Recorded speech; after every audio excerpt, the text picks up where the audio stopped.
میرا شوہر بہت کمزور تھا، وہ مجھے سکون نہیں دے پاتا تھا، میری دماغی حالت بہت خراب ہو رہی تھی۔ خود کو سکون دینے کے لیے پھر میں اپنے نوکر کے ساتھ ہی۔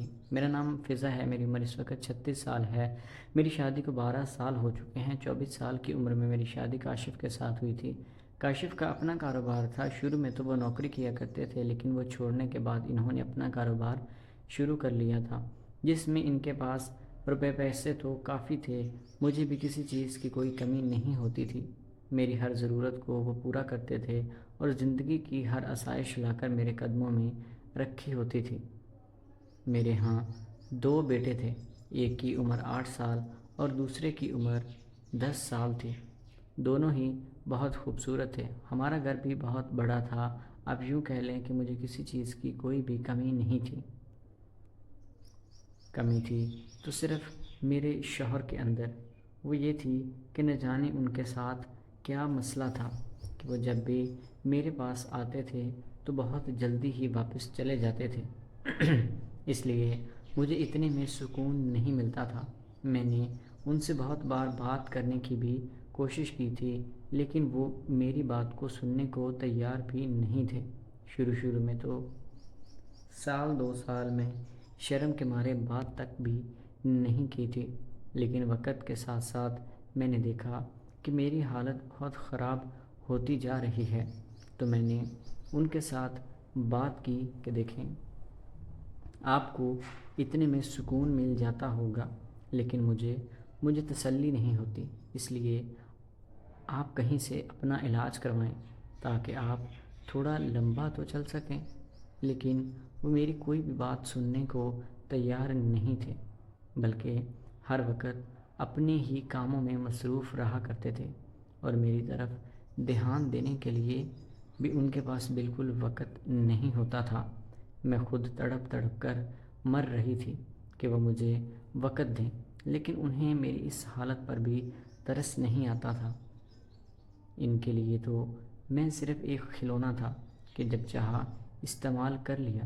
انہیں یہ لگتا تھا کہ میرے اندر کوئی فیلنگ نہیں ہے، وہ میرا بالکل بھی خیال اس معاملے میں نہیں رکھتے تھے، صرف اپنا ہی سوچا کرتے تھے۔ جب ان کا دل کرتا میرے پاس آتے اور جب میرا کرتا تو میری طرف دیکھتے تک بھی نہیں تھے۔ اس لیے میں اس ساری صورتحال سے بہت ہی زیادہ پریشان رہنے لگی تھی۔ میں نے کئی بار انہیں کہا تھا کہ زندگی ایسے نہیں چلتی، لیکن ان کی طرف سے ہمیشہ مجھے مایوسی کا ہی سامنا کرنا پڑا تھا۔ اب جب حالات بہت زیادہ بگڑنے لگے تھے تو میں نے ان سے اس بارے میں بات چیت کرنا بھی بند کر دی تھی، لیکن میری دماغی حالت بہت ہی زیادہ بگڑتی جا رہی تھی۔ میں خود پر قابو نہیں رکھ پا رہی تھی، مجھے نہیں پتا تھا کہ میں کیا کروں۔ حالانکہ کئی بار تو میں نے اپنے آپ کو کنٹرول کرنے کے لیے خود بھی تسکین حاصل کرنے کی کوشش کی تھی، لیکن وہ سکون کہاں جو ایک مرد دے پاتا ہے۔ میرے گھر میں ایک نوکر ہوا کرتا تھا جس کا نام جمیل تھا۔ جمیل بھی شادی شدہ تھا، لیکن گھر کے حالات بہت ہی زیادہ خراب ہونے کی وجہ سے اس نے یہی فیصلہ کیا تھا کہ وہ شہر آ کر کوئی نوکری کرے اور یہاں سے 4 پیسے کما کر اپنے گھر والوں کے لیے بیچ سکے گا۔ جمیل کو اور کوئی کام نہیں ملا تھا، اس لیے ہمارے گھر وہ کام کرنے کے لیے آ گیا تھا۔ یہاں پر اس کی 25,000 تنخواہ تھی۔ گھر کا سارا کام بھی وہی کیا کرتا تھا اور کہیں بازار وغیرہ بھیجنا ہوتا تو ہم اسی کو بھیجا کرتے تھے، اور مہینے میں صرف 2 دن کی چھٹی ہوتی تھی، باقی وہ سارا دن یہیں پر رہتا تھا۔ اس کی شادی کو ابھی 2 سال ہی ہوئے تھے۔ اس بیچارے کو تو یہاں پر پہلے دل بھی نہیں لگتا تھا، لیکن مجبوری کے باعث اسے یہاں پر رکنا پڑتا تھا۔ کھانا پینا اس کا یہیں سے ہو جاتا تھا، لیکن اسے کمی صرف اپنی بیوی کی محسوس ہوتی تھی، کیونکہ اس سے بھی اپنی جسمانی ضرورت پورا کرنے کا پورا حق تھا۔ اس کی حالت بھی تقریباً میرے جیسی ہی تھی، اس لیے میں نے اس سے بات چیت کرنا شروع کی تھی اور اس سے اس کے حالات پوچھے تو وہ کہنے لگا کہ بیگم صاحبہ، پیٹ پالنے کے لیے میں نے تو اپنی خواہشات کو اندر ہی دبا لیا تھا۔ مجھے نہیں پتا تھا کہ میں صحیح کر رہا ہوں یا غلط، لیکن شادی کے 15 دن بعد ہی میں گھر سے نکلا ہوں، اور یہی کوئی مہینے میں 2-3 دن ہی اپنی بیوی کے ساتھ گزار پاتا ہوں۔ اس لیے مجھے نہیں پتا کہ آگے کیا ہوگا اور کب میں اپنی باقی کی زندگی جا کر سکون سے گزار پاؤں گا۔ میں نے اس سے پہلے اپنے حالات بتانا بھی شروع کر دیے تھے کہ میرے ساتھ بھی اسی طرح ہو رہا ہے۔ میرا شوہر میری طرف توجہ نہیں دیتا اور جب بھی وہ آتا ہے تو کچھ کر نہیں پاتا، لیکن اس بار میں نے یہی سوچا تھا کہ اب میں ان سے کوئی بات نہیں کروں گی۔ اپنی دماغی حالت کو بہتر کرنے کے لیے مجھے یہ کام کرنا ہوگا۔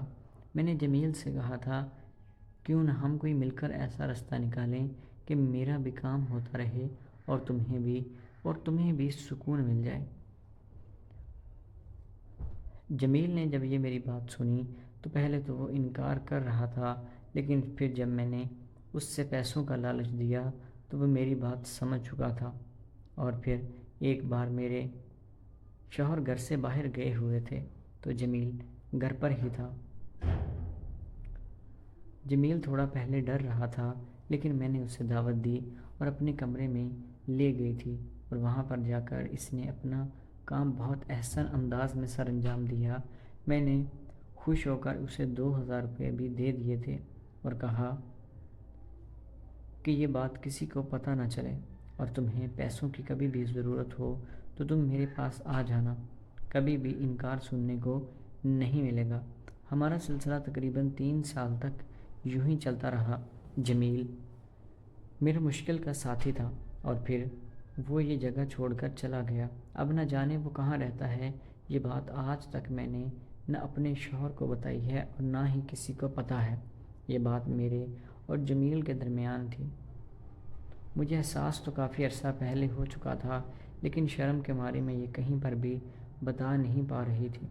آپ لوگوں کے ساتھ آج اسے شیئر کر رہی ہوں۔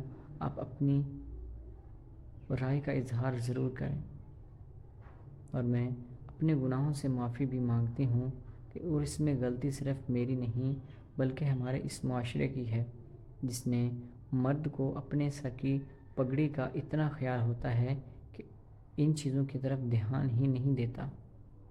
وہ یہ بالکل بھی نہیں سوچتا کہ عورت بھی انسان ہے، اس کا خیال رکھنا بھی مرد کی ذمہ داری ہے۔ میرے شوہر کی غلطی یہ تھی کہ اس نے اتنا عرصہ مجھے تڑپایا، میری کسی بھی چیز کا خیال نہیں رکھا تھا۔ میں اللہ تعالیٰ سے دعا کرتی ہوں کہ اللہ تعالیٰ مجھے معاف فرمائے اور سب کی بہن بیٹیوں کی عزتیں محفوظ رکھے۔